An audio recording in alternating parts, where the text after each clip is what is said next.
Good evening बच्चों। Good evening sir. Evening sir. आ गए सभी?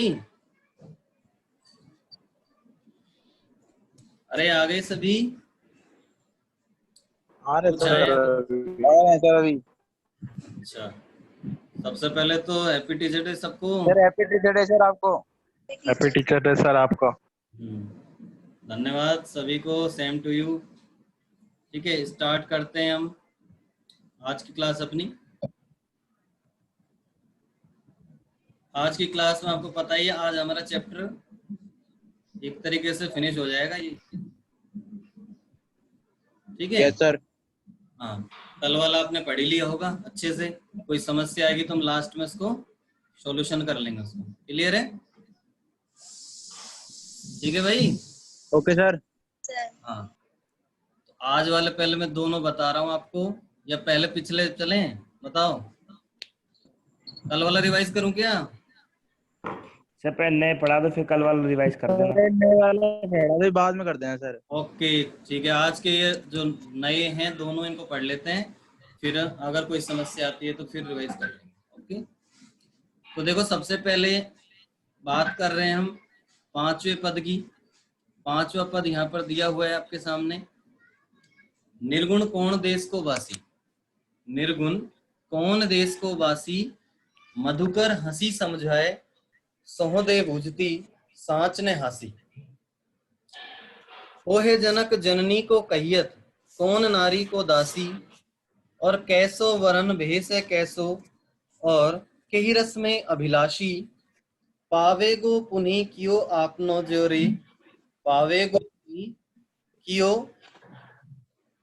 आपनो जोरे, कहे गो गांसी।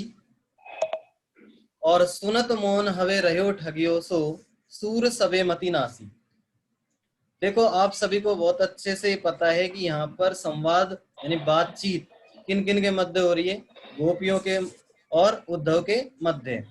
गोपियां यहाँ पर उद्धव के योग संदेश को बेकार बताती हैं, वो उसको सुनना पसंद नहीं करती हैं, और इसके लिए वे उद्धव को ताने पे ताने मारती हैं, उपालम देती हैं, और वो भी डायरेक्टली नहीं, प्रत्यक्ष में नहीं, एक भंवरे को संकेतित करते हुए।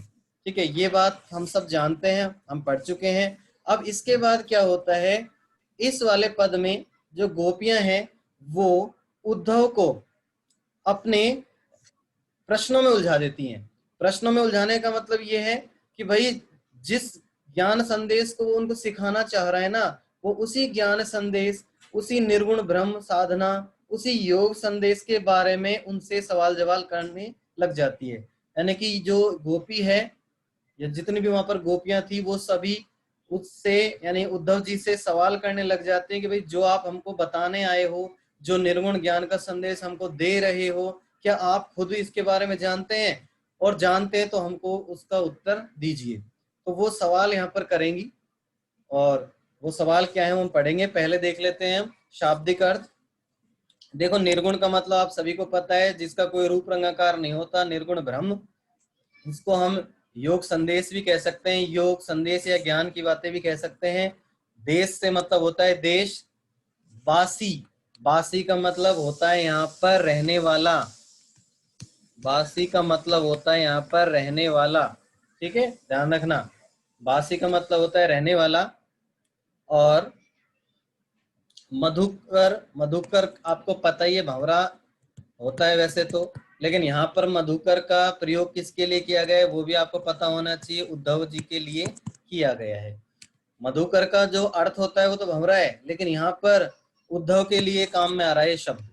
ठीक है, हंसी का मतलब होता है हंसना, समझाए का मतलब होता है समझाना, सोहो का मतलब क्या होता है? सौगंध देना। ठीक है, कसम देना। ठीक है, सोह का मतलब होता है सौगंध देना, कसम देना। भूजती का मतलब क्या होता है? पूछना। भूजती का मतलब होता है भाई पूछना। ठीक है, सांच का मतलब होता है सच या सच्ची बात। ठीक है, या सच्चाई। नय का मतलब नहीं, हासी का मतलब हंसना। हंसी का मतलब हंसना, या फिर हंसी भी कह सकते हैं हम। उसके बाद देखो जनक, जनक कौन है? पिता। जनक का मतलब होता है पिता। ठीक है, और जननी कौन होती है? माता। कहियत का मतलब होता है कहना, कहियत का मतलब होता है भी कहना। नारी, नारी का मतलब होता है पत्नी, नारी का मतलब पत्नी। और दासी का मतलब होता है सेविका, दासी का मतलब होता है सेविका। उसके बाद है बरन, बरन का मतलब होता है रूप रंग, बरन का मतलब होता है रूप रंग, ठीक है। और उसके बाद यहाँ पर दे रखा है देखो भेष, भेष का मतलब होता है वेशभूषा, भेष का मतलब होता है वेशभूषा, ठीक है। और कैसो का मतलब कैसी है। और रस, रस का मतलब होता है आनंद, रस का मतलब होता है आनंद, ठीक है। और अभिलाषी, अभिलाषी का मतलब होता है इच्छा, अभिलाषा इच्छा को बोलते हैं हम, ठीक है। और अभिलाषी का मतलब कौन, इच्छा में एक तरीके से डूब जाना या इच्छा को प्राप्त करना। उसके बाद है पावेगो, पावेगो का मतलब होता है प्राप्त करना, पावेगो का मतलब होता है प्राप्त करना, ठीक है। पुनी, पुनी का मतलब होता है दोबारा, पुनी का मतलब होता है दोबारा। और उसके बाद है आपनो यानी अपने आप, कियो यानी करना, ठीक है। कहेगो, कहेगो का मतलब कहना, कहोगे का मतलब हो गया भाई कहना। और गांसी, गांसी का मतलब क्या होता है, गांसी का मतलब होता है असत्य, झूठ। सत्य, या हम इसको झूठ भी बोल सकते हैं, ठीक है। और सुनत का मतलब होता है सुनना। मौन का मतलब होता है शांत या चुप, मौन का मतलब होता है चुप या शांत। और हवे का मतलब होना, रहो का मतलब रहना। और ठगियो का मतलब ठगासा, ठगियो का मतलब ठगासा, ठीक है। सूर से मतलब सूरदास जी से है। मति का मतलब होता है बुद्धि, मति का मतलब होता है बुद्धि। और नासी का मतलब होता है नष्ट हो जाना, नासी का मतलब होता है नष्ट हो जाना, ठीक है। तो इस प्रकार ये हमारे शाब्दिक अर्थ हैं। अब हम चलते हैं इसके अर्थ और भावार्थ की ओर। देखिए हिंदी अर्थ जब इसका करेंगे, जब व्याख्या करेंगे तो इस तरीके से हम लिखेंगे कि भाई यहाँ पर या इस पद के अंदर सूरदास जी के माध्यम से गोपियां उद्धव जी से प्रश्न करती हैं, निर्गुण ब्रह्म के बारे में प्रश्न करती हैं। और उनसे कहती हैं या पूछती हैं कि हे उद्धव जी, निर्गुण कौन देश को वासी, आप हमें इस बात का उत्तर दें कि ये जो आप हमको सिखा रहे हो या सिखाने के लिए आए हो, निर्गुण ज्ञान संदेश या निर्गुण ब्रह्म का उपदेश, अब आप हमें बताओ कि कौन से देश का वासी है, यानी कि ये कौन है और कौन से देश का वासी है ये, यानी किस देश में ये रहता है भाई, इस बात को तो बताओ।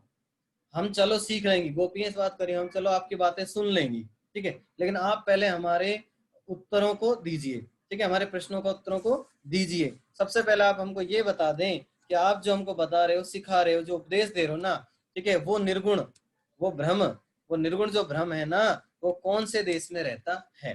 पहला सवाल उनका यही है, ठीक है, कौन से देश में वो रहता है, कहाँ का रहने वाला है।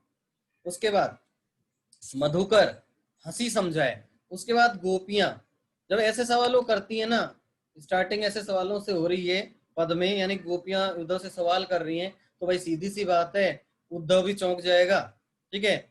और फिर वो उद्धव जब चौंक जाएगा तो उसको क्या होगा, थोड़ी सी दिक्कत होगी।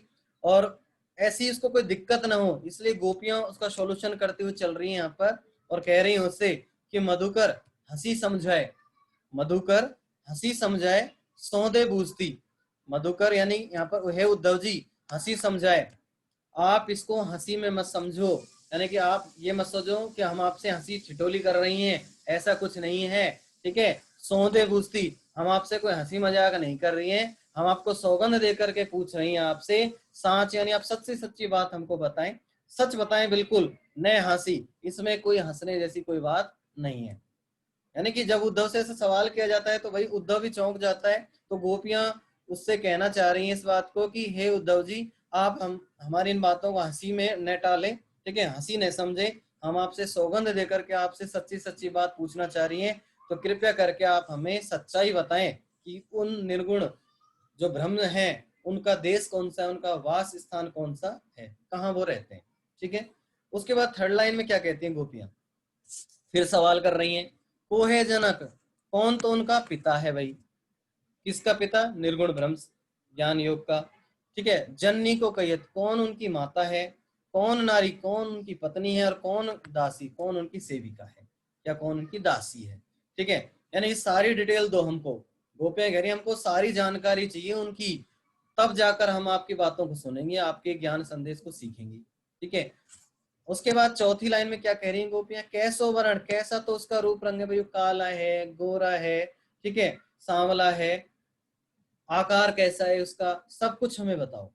भेष है कैसा, और कैसी वेशभूषा है उसकी, कैसे कपड़े पहनता है वो, ठीक है, कैसा दिखाई देता है, दिखने में वो कैसा है, कैसी उसकी वेशभूषा है, ये सारी जानकारी हमें चाहिए, ये सब भी हमें बताओ आप।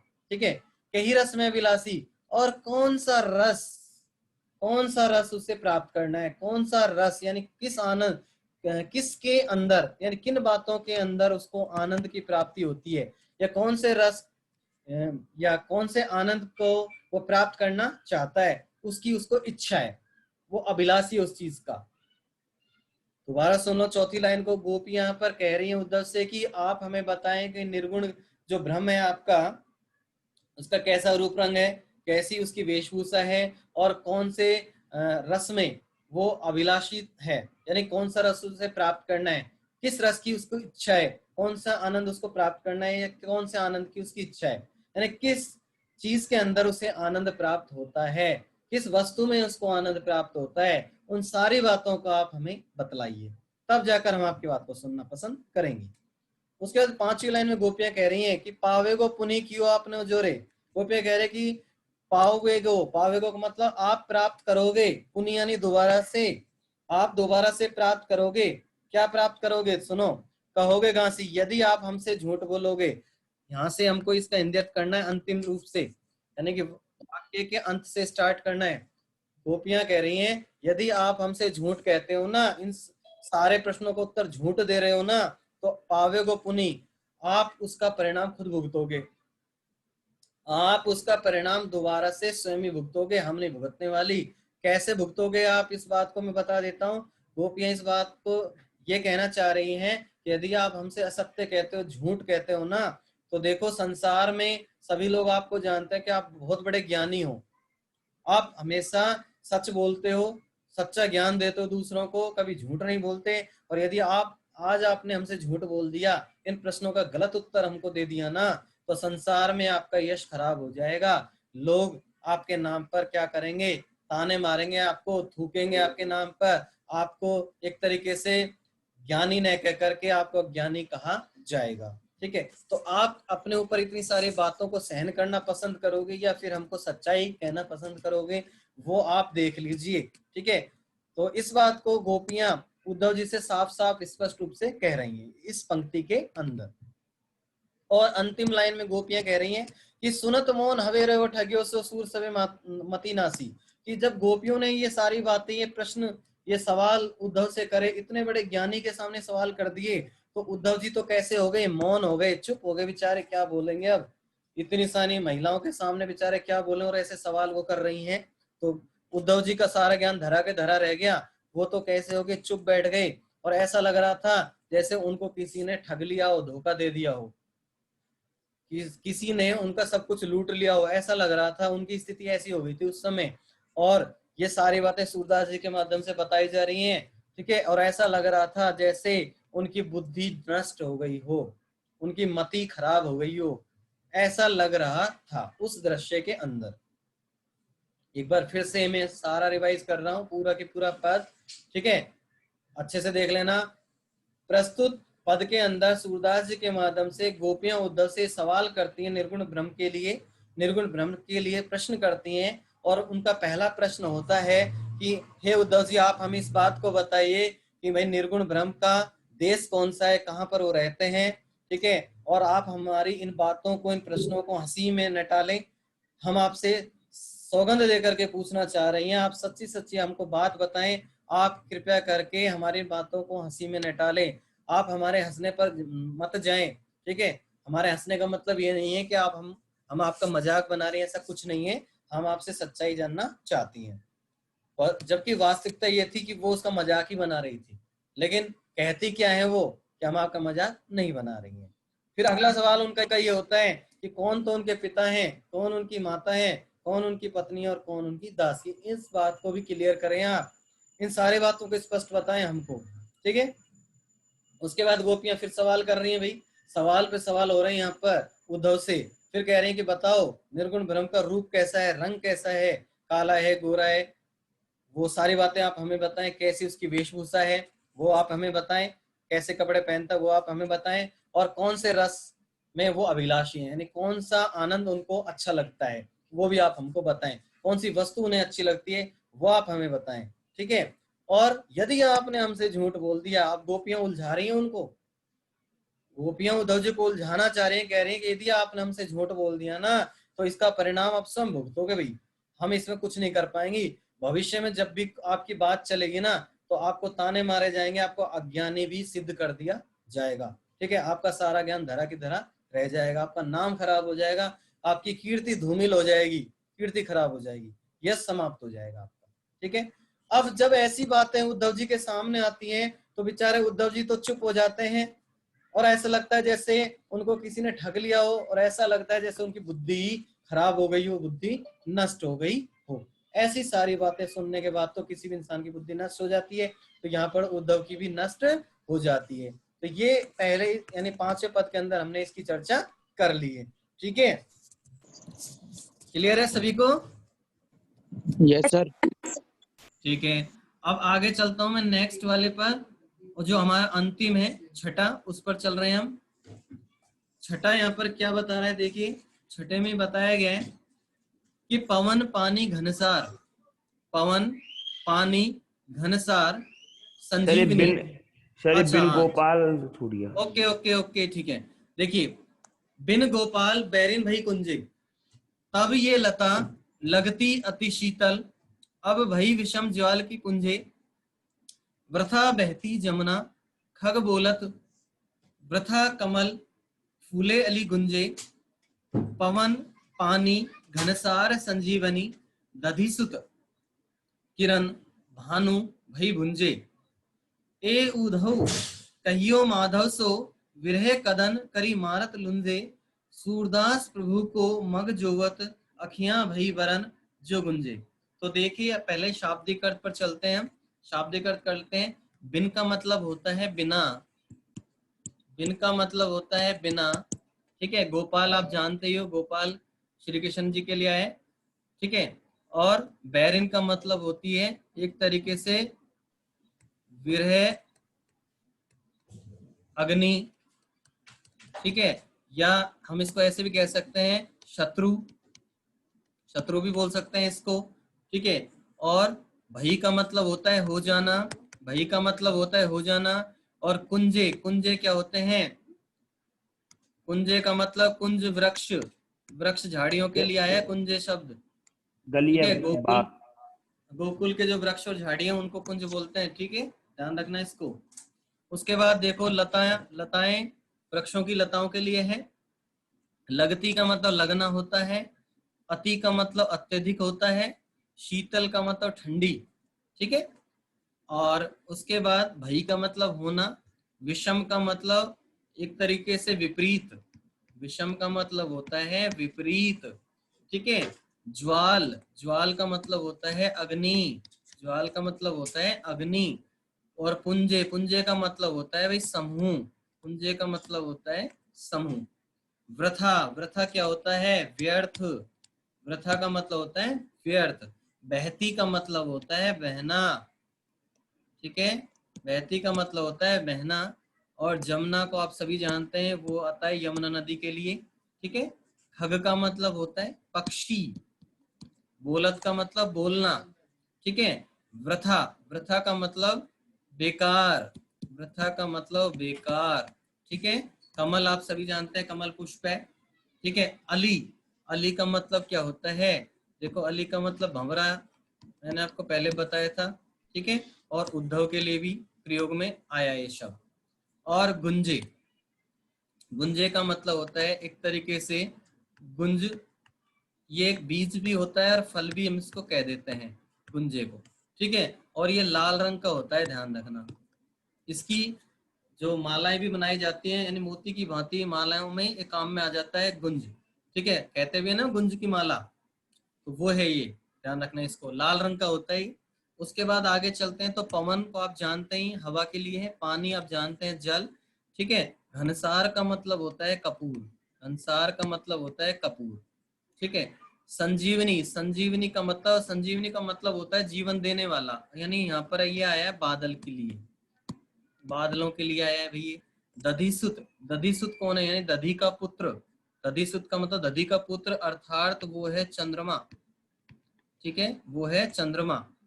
और किरण, किरणों के लिए आया है। ठीक है, चंद्रमा की किरणों के लिए। भानु का मतलब होता है सूर्य, भानु का मतलब होता है सूर्य। भई का मतलब होना, और भुंजे का मतलब होता है भूंजना, भूंजना, या हम इसको बोल सकते हैं जलाना, भूंजना या फिर जलाना। उसके बाद देखो यहाँ पर है ऊधो का मतलब आप जानते हैं, कईयों का मतलब कहना, माधव, माधव का मतलब होता है काना, श्री कृष्ण जी।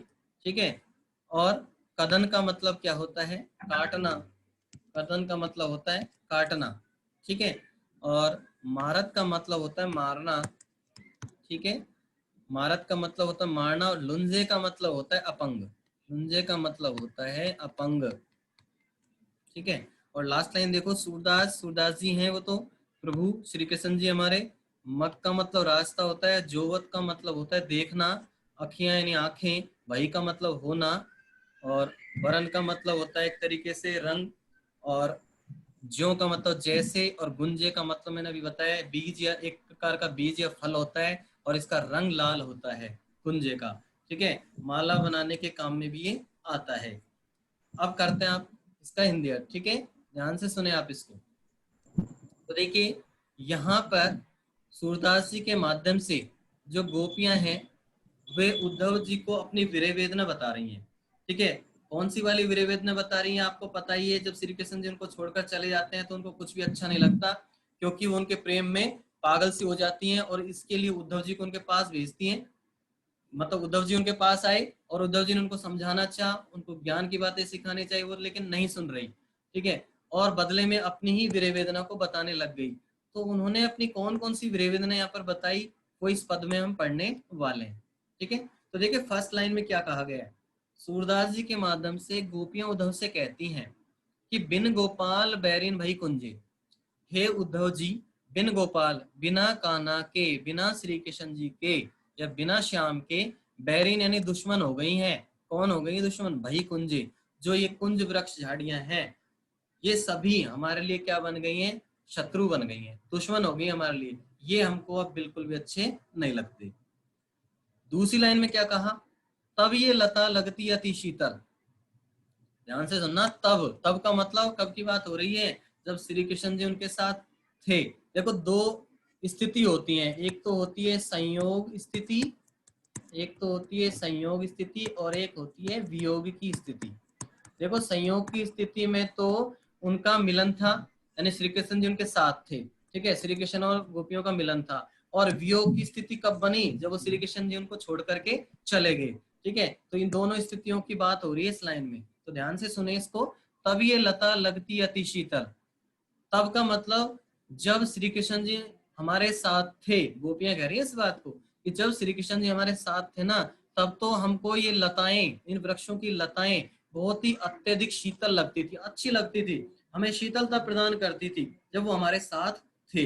ठीक है, लेकिन अब देखो, अब आ गया यहाँ पर, लेकिन अब वर्तमान में भई विषम ज्वाल के पुंजे, वर्तमान में तो ये लताएं हमको अग्नि के समूह के समान लग रही हैं, अग्नि के समूह के समान हमको जला रही हैं। ठीक है, और अंदर इंदर हम जल रहे हैं। इस बात को गोपियां यहाँ पर बताना चाह रही हैं, किसको बताना चाह रही हैं, उद्धव जी को बताना चाह रही हैं। ठीक है, उसके बाद हम आगे बढ़ते हैं, देखो थर्ड लाइन की ओर। तीसरी लाइन में गोपियां क्या कह रही हैं कि वृथा बहती जमुना, वृथा बहती जमुना, गोपियां तो दोनों स्थितियों का वर्णन कर रही है, संयोग का भी और वियोग का भी। तो देखो संयोग में तो वो कहना चाह रही है कि हे उद्धव जी, जब है ना श्री कृष्ण जी हमारे साथ थे, जब यमुना बहती थी तो हमें अच्छी लगती थी, पक्षी बोलते थे तो भी अच्छे लगते थे, उनकी मधुरवाणी अच्छी लगती थी हमको तो। ठीक है, कमल के फूल खिलते थे ना तो वो भी हमको अच्छे लगते थे, उनकी, उनका सौंदर्य अच्छा लगता था। लेकिन और ये जो भंवरे गूंजायमान होते रहते थे, गूंजते रहते थे, यानी कि अपनी वाणी, जो वाणी थी अपनी वो प्रकट करते थे, वो सब कुछ हमें अच्छा लगता था। लेकिन अब वर्तमान में जब ये यमुना बह रही है ना, तो ये हमको बेकार लगती है। ऐसा लगता है जैसे ये व्यर्थ में ही बह रही हो, ऐसा लगता है जैसे ये व्यर्थ में बह रही हो, इसका कोई मतलब नहीं हो।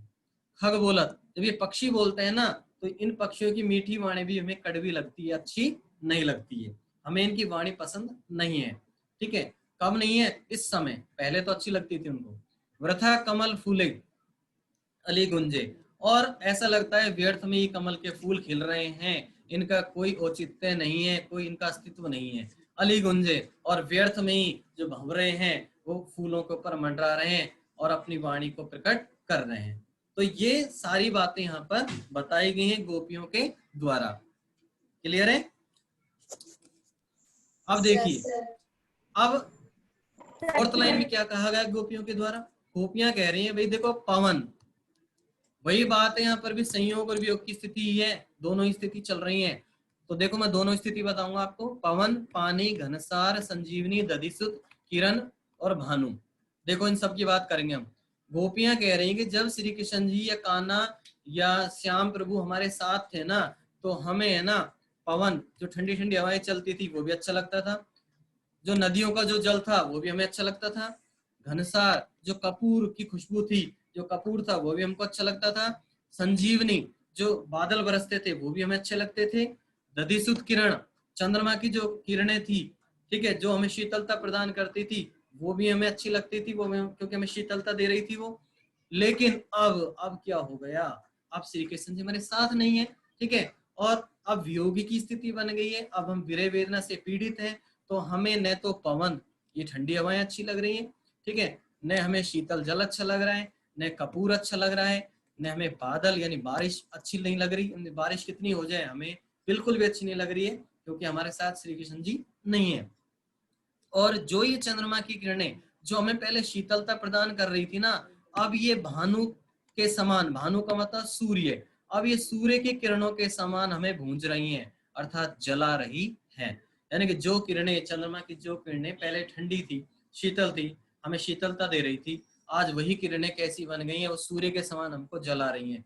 क्योंकि देखो चंद्रमा की किरणों से हमें ज्यादा ताप नहीं मिलता, यानी हम जलते नहीं, हमारे शरीर पर एक तरीके से ताप नहीं पड़ता, लेकिन जब सूर्य की किरणें जब अपना ताप बिखेरती है ना हमारे ऊपर, तो हम जलने से लग जाते हैं। तो वही बात यहाँ पर गोपियां बताना चाह रही हैं, ठीक है।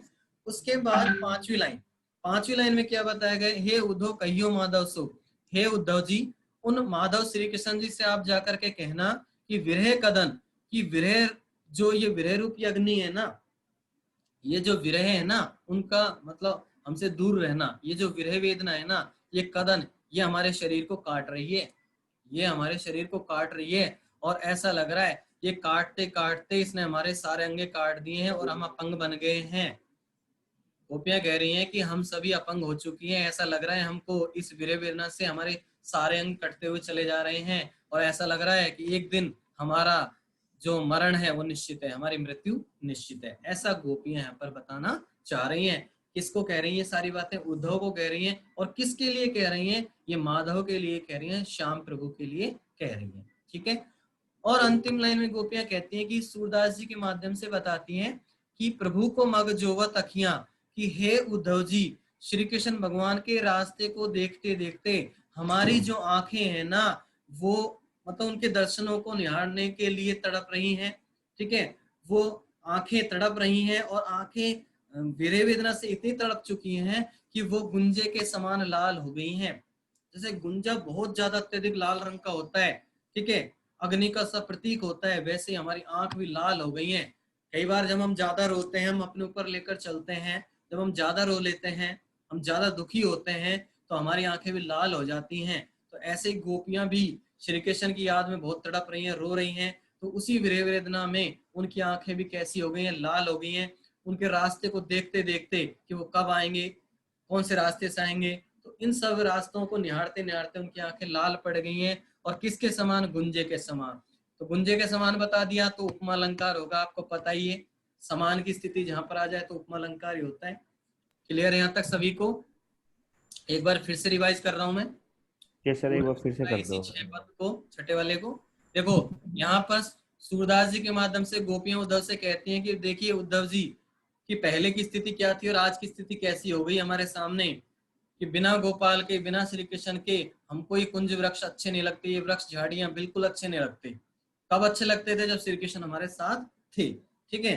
जब हम रासलीला उनके साथ करते तब तो हमको अच्छी लगती थी, अब हमें ये बिल्कुल अच्छी नहीं लगती। ये लताएं हमको पहले तो अच्छी लगती थी, पहले वो शीतलता प्रदान करती थी, लेकिन अब हम जब हम इनके नीचे आकर खड़े होते हैं ना, तो ऐसा लगता है जैसे हम अग्नि के समूह में चले गए हों, हमें अग्नि जला रही हो, ठीक है। उसके बाद गोपियां कहते हैं कि पहले तो यमुना नदी का बहना हमको अच्छा लगता था, पक्षियों का बोलना हमको अच्छा लगता था, कमल फूल खिलना अच्छा लगता था, ठीक है, भवनों का गूंजना इस प्रकार से हमको अच्छा लगता था, लेकिन अब ये सारी बातें हमको अच्छी नहीं लगती हैं क्योंकि श्री कृष्ण जी हमारे साथ नहीं है, ठीक है। अब विपरीत स्थिति आ गई हमारे सामने, तो उल्टी स्थिति जैसी हमने सोची भी नहीं थी। उसके बाद गोपियां कहती हैं कि पहले हमको हवा, पानी, कपूर, बादल और चंद्रमा की किरणें शीतलता प्रदान करते थे ये सभी, लेकिन अब ऐसा लगता है कि सूर्य के समान ये हमको भूंज रहे हो, हमको जला रहे हो, ठीक है। उसके बाद गोपियां कह रही हैं कि हे उद्धव कहियो माधव सो, हे उद्धव माधव से, उन कान्हा से आप ये जाकर के कहना, उन कान्हा से आप इस बात को जाकर कहना कि हम विरह की अग्नि, जो उनकी विरह की अग्नि है ना, विरह रूपी अग्नि, रूपक अलंकार है, विरह रूपी अग्नि में ध्यान रखना, विरह रूपी अग्नि, विरह कदन, विरह रूपी अग्नि हमको काटती जा रही है और उसने हमारे अंगों को काट दिया है, तो हमें ऐसा लग रहा है जैसे अपंग हो गए हों, ठीक है। और अब हमारी स्थिति मरने के समान होगी, हमारी मृत्यु के समान आ चुकी है। और अंत में सूरदास जी के माध्यम से गोपियां कहती हैं कि उन, हे उद्धव जी, उन श्री कृष्ण जी की राह देखते देखते, उन श्री कृष्ण जी के रास्ते को निहारते निहारते हमारी आंखें गुंजे के समान, गुंजे फल की या बीज के समान लाल हो गई हैं, ठीक है। और ऐसा लगता है अब हमारा अंतिम समय निश्चित है। क्लियर है सभी को? सर एक बार लास्ट वाली लाइन बताना सर। सुनो, देखो यहाँ पर गोपियां इस बात को कह रही हैं सूरदास जी के माध्यम से कि उन श्याम प्रभु के रास्ते को निहारते निहारते, मग जोवत का मतलब होता है रास्ता निहारना, ठीक है, रास्ते को देखते देखते हमारी जो आंखें हैं ना, वो वरण, वही भरण जो गुंजे, उनका रंग कैसा हो गया है, वरण का मतलब रंग, मैंने बताया था आपको, वही का मतलब होना, कुंजे के समान हो गया है। जो आ गया यहाँ पर, जो का मतलब होता है जैसे, ठीक है। यहाँ पर उपमा अलंकार भी है, ध्यान रखना कि गुंजे के समान बता दिया वैसे तो मैंने, मैं आपको फिर भी बता रहा हूँ, जो शब्द के कारण भी उपमा अलंकार है। तो यहाँ पर गोपियां कह रही हैं कि हमारी आंखें उनके रास्ते को निहारते निहारते गुंजे के समान लाल हो चुकी हैं। गुंजा एक प्रकार का फल या बीज होता है, ठीक है, उसका रंग लाल होता है। क्लियर है? सर मतलब ये सर गोपी उद्धव से कह रही है ये वाली बात? गोपियां उद्धव से ही कह रही हैं पूरे पद में, हाँ पूरे पद में मतलब ठीक है। सूरदास जी ओके तो सर। माध्यम है, वो तो बीच में है। क्यों है वो माध्यम? क्योंकि वो तो कवि हैं, उन्होंने तो कवि ये है वो लिखा लिख है। रहे हैं। असली बात तो उन दोनों के बीच ही हुई यस सर। है ना? Yes sir. ठीक है, सभी को क्लियर है? सर ठीक है। यस अब सर। मैं, अच्छा, कल वाले में किसी को कोई दिक्कत?